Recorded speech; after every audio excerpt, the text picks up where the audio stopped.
I can still feel the weight of the spotlight on my shoulders. The hum of hundreds of conversations hushes the moment I step onto the stage, heels clicking against polished hardwood. The microphone waits for me, its silver head catching the light, like an old friend I fought years to earn. Ladies and gentlemen, please welcome our keynote speaker, Emily Carter. Applause fills the vast ballroom, but all I hear is the thundering echo of silence from years ago, the first time I ever tried to give a speech, the day nobody listened. Now, I stand taller. My navy silk blouse feels cool against my skin, crisp and strong, every button fastened with intention. My hair is pinned back just enough to frame my face but not distract from my words. I glance at the first row, executives, journalists, eager students, all waiting to hear me. Then my eyes freeze. There, in the audience, a familiar face.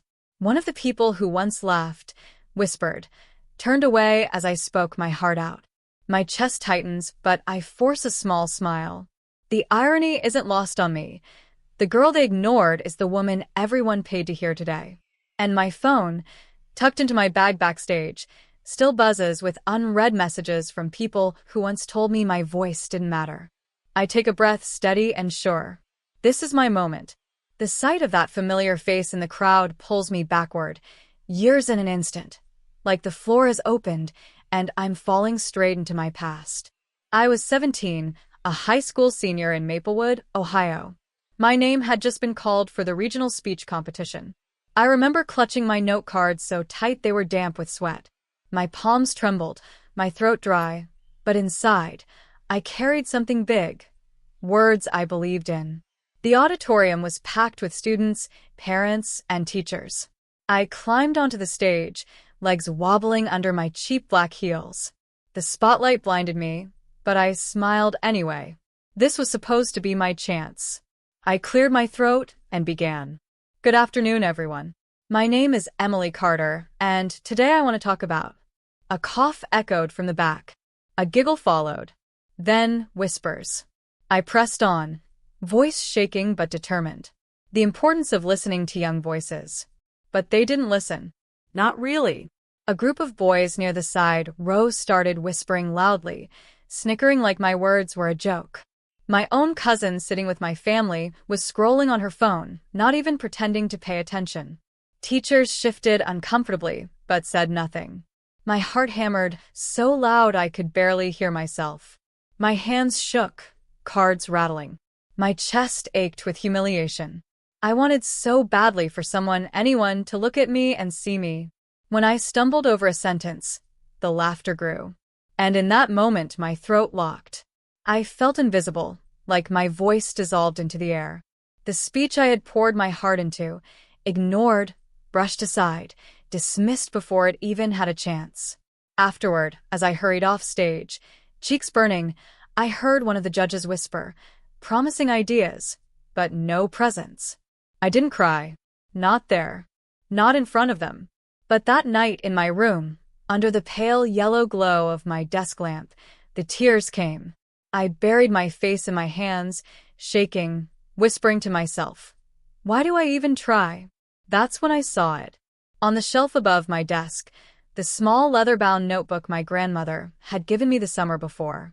Its cover was worn, the word voice etched into the front in her neat handwriting. Inside the first page she had written, Emily, words are rivers. Even when no one listens, they carve through stone. I ran my fingertips over those letters, the sting of humiliation still hot on my skin.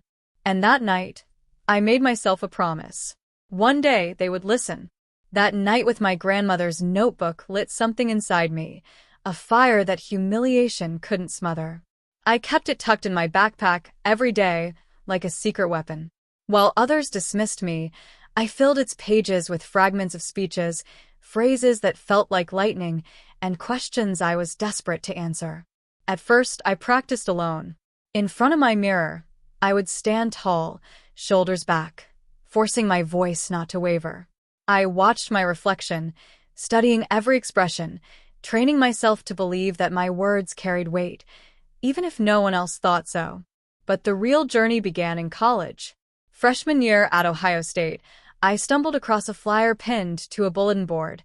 Public Speaking Club, find your voice. My stomach knotted as I tore the slip with the meeting time.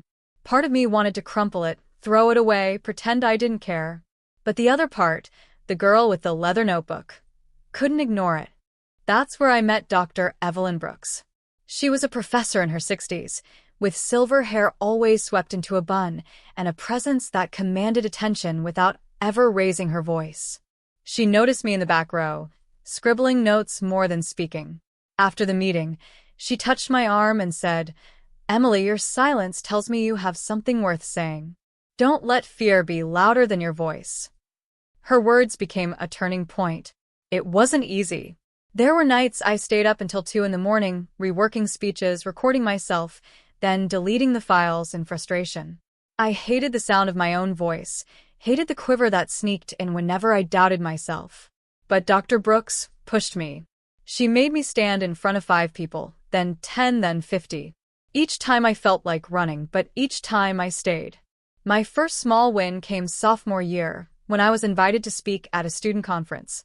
Only 50 people showed up, but when I finished, I saw something I had never seen before, eyes wide, heads nodding, people leaning in. When they clapped, it wasn't pity applause. It was real. I started saying yes to every opportunity.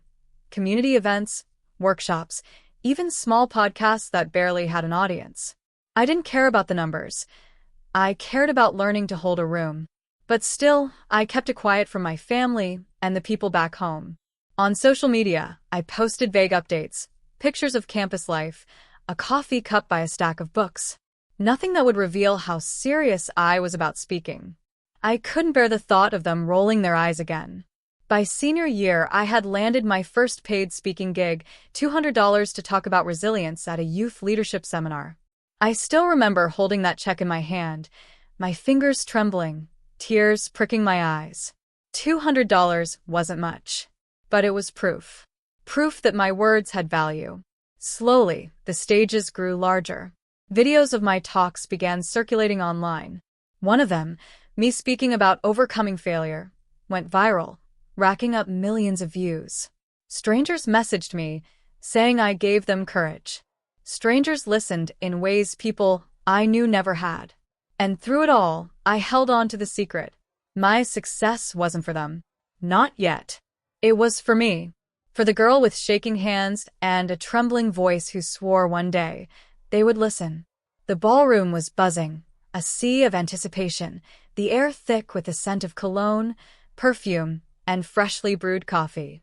Giant banners framed the stage, each with my name in bold letters, Emily Carter, keynote speaker. For years, I'd imagined this moment, but not like this. I hadn't planned for the people from my past to be here, sitting in the velvet chairs just a few rows away. A former classmate, the one who once mimicked my trembling voice in the cafeteria. My cousin, who had scrolled through her phone instead of hearing me out. Even one of the judges from that humiliating high school competition, the one who said I had no presence. They were here, dressed sharp, eyes darting around nervously as if the universe had dragged them into this ballroom to bear witness. And, oh, how poetic it was. I let them wait a beat before I spoke. Silence is a powerful tool when you know how to wield it. 10 years ago, I began my voice study. I gave a speech that no one listened to. Not one person looked up, not one heart leaned in. I walked off that stage believing maybe my voice didn't matter. The room was utterly still. I could see their faces tightening, some shifting in their seats. My cousin glanced down, guilt flashing across her features. The judge cleared his throat, avoiding my gaze. But here's the thing about silence, I continued. Silence doesn't mean you're invisible. Sometimes, it means the world isn't ready for you yet. I paused, scanning the audience. Hundreds of eyes clung to me. The familiar faces from my past looked as if they'd been caught in a storm they couldn't escape. I kept speaking, I said. In dorm rooms, in classrooms, in community halls with only 10 people sitting in folding chairs. I spoke when no one was watching, when no one was clapping, when no one believed. And slowly, my words carved their way into the world. Behind me on the massive screen, Photos began to cycle. Me at youth conferences, me on panels, me standing before thousands at leadership summits. Then, clips from viral videos, applause rising with each frame. And now, I gestured to the hall around us. Today, I stand before you as your keynote speaker. Gasps rippled through the crowd, but the ones I focused on were from the people who had once dismissed me. Their disbelief was almost tangible. My cousin pressed her lips together, her face flushed. The old judge leaned forward, as if trying to reconcile the nervous girl he once wrote off with the woman commanding 1,000 people now. This, I said, letting the words land heavy, is not revenge. This is proof. Proof of what happens when you stop waiting for permission to be heard. Applause thundered through the ballroom, rolling over me like a wave. I stood there, chin high, letting the sound wash away every echo of that first ignored speech. For a flicker of a moment, I locked eyes with the classmate who had once mocked me. He looked away first. My cousin swallowed hard, her hand fidgeting in her lap. And the judge? He finally met my gaze, this time with something that looked a lot like regret. The irony was almost too sharp to bear. They had once silenced me with indifference. Now, they couldn't escape the sound of my voice filling every corner of the room. And for the first time in my life, I wasn't just speaking. I was being heard. After the keynote ended, the applause still echoing in my chest, I stepped off the stage into a whirlwind of congratulations. Students wanted photos, executives extended their business cards, journalists pushed microphones closer for a quote. But then I saw them, the faces from my past, lingering by the side of the ballroom like ghosts who didn't belong. My cousin, twisting her clutch nervously. My former classmate, suddenly quiet. And the judge, his jaw tight, his eyes searching mine as though words might excuse what had once been said. For a moment, I let them squirm. It wasn't cruelty. It was balance. Finally, my cousin approached first. "Emily," she whispered, her voice shaky. I had no idea. You're incredible." I looked at her, really looked, remembering the way she scrolled through her phone as I poured my heart out at 17. "You didn't listen back then," I said softly. "And I needed you to." She flinched, then nodded. "You're right. I was wrong." The classmate stepped forward next. "Hey, I just wanted to say, I shouldn't have." "Mocked me?" I finished for him. His cheeks turned scarlet. "Yes. I was a kid. Stupid. And now you're grown," I said evenly. "So prove it. Use your voice for something better than tearing people down." His eyes dropped, but he nodded. Then came the judge. He adjusted his glasses, cleared his throat. "Miss Carter, I misjudged you. I see that now." I held his gaze. "What you said stuck with me for years. But here's the difference. I turned it into fuel. The next time you sit in judgment of a young woman finding her voice, don't crush her. Encourage her. That's the condition." Silence fell between us, heavy, but I could see the words landing. I wasn't cruel. I wasn't gloating. But I refused to let them off easy. Each of them needed to hear not just what they had done, but what they had to do now. "To all of you," I said, glancing between them, "my condition is simple. Listen. Not to me, I've earned my platform. But to the people you dismiss every day. The shy student, the awkward colleague, the family member who dreams too loudly. Listen, and you might hear brilliance where you least expect it." Their faces shifted, shame, reflection, maybe even hope. For once, they had no defense, no mockery, no indifference.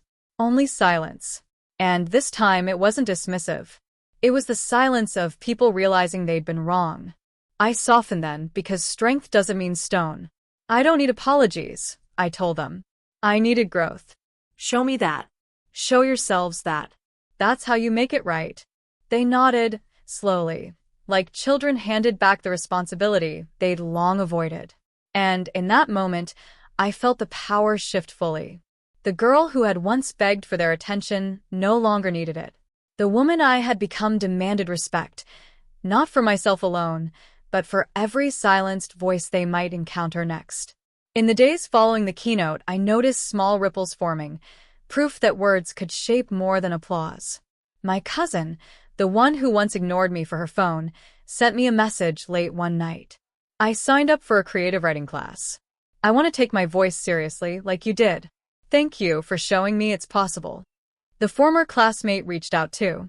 Not with excuses this time, but with sincerity. I volunteer now, helping kids with public speaking. I never realized how much harm I caused back then until I saw you up there. I want to be better. Even the judge wrote me an email. Long, formal, but lined with humility. He admitted he'd been too quick to dismiss, too rigid in his standards. You reminded me of the responsibility that comes with being heard and with listening. I won't forget again. People don't transform overnight, but change begins with acknowledgement, and for the first time, I saw it in them. As for me, I finally let myself breathe. One quiet morning, I sat at my kitchen table with a cup of coffee, the city's skyline glowing through my apartment window. I pulled out the old leather notebook, edges frayed, the word voice still etched across the front. My grandmother's words were there on the first page, as steady as they had been the night I first read them. Words are rivers. Even when no one listens, they carve through stone. I traced the ink with my fingertip and smiled. She was right. My words had carved through years of doubt, through silence, through laughter and dismissal. They had carved a path to stages I once only dreamed of. And now I wasn't just speaking. I was heard. I closed the notebook gently, placed it beside my coffee, and whispered into the quiet morning air, words that felt like a final vow to myself and to every woman who's ever been silenced. They ignored my speech once. But today, my voice fills the room.